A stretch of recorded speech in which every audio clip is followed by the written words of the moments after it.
I'm Claire Sofield, Sales Director at For Recruitment. This is our first ever vlog, so be gentle with feedback.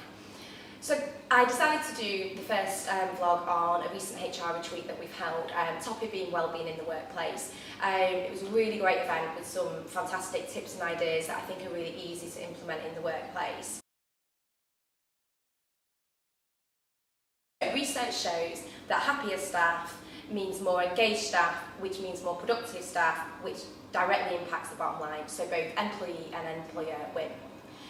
If we look at the definition of wellbeing in the workplace, it's changed massively over time. So it used to be about somebody's physical health, it then moved to stress-related issues, it then moved to somebody's working environment and kind of the creative space that the office gives, and it then moved to more mental health issues. So it combines quite a few different factors. A lot of companies these days, ourselves included, have spent quite a lot of money in having some really fantastic offices, which are far more than just a desk and a computer.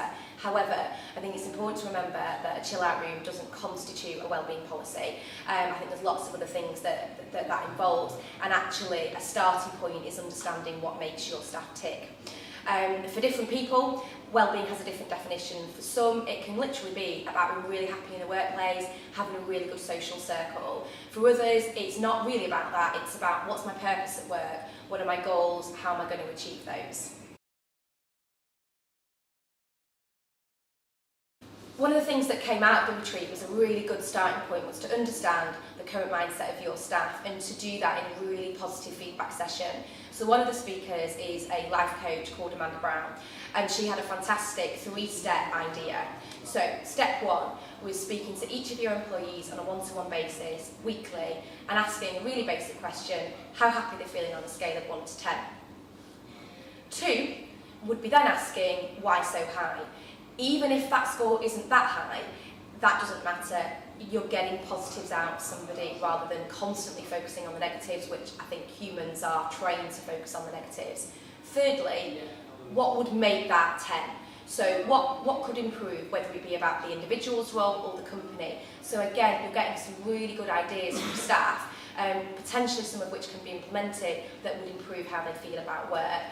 That's something that we've started at For, and so far it's gone really well and has given us some really regular insight that we may have not got otherwise. Something else that got discussed that I'm sure quite a lot of you probably do, to be honest, is a staff survey, so an employee engagement survey. There's lots of ones online that you can do, or you can even come up with your own questions, but understand where your staff are at, what's going to make them happier and therefore perform better at work.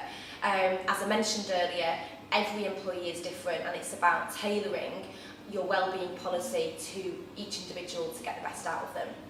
We then talked about the role of a manager in wellbeing, which is so important.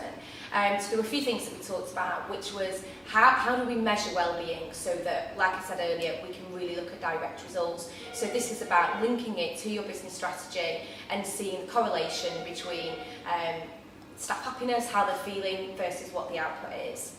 Another was looking at the quality of relationships that each manager has with their own employees, how inclusive they are, do you listen to their ideas, do their values match ours, and vice versa. So I don't think the role of a manager can be underestimated in this. And nominated for a wellbeing champion, so that's one of our employees who will really drive this initiative on a monthly basis. We've started with weekly health checks, so included in that is the 3-stage feedback session that we spoke about, and it's going really well actually. There's some really good insight that we're able to keep on top of regularly that we can, as in Philip and I, my business partner, can go away and really kind of talk about. And thirdly, we've started a 12-month programme for wellbeing.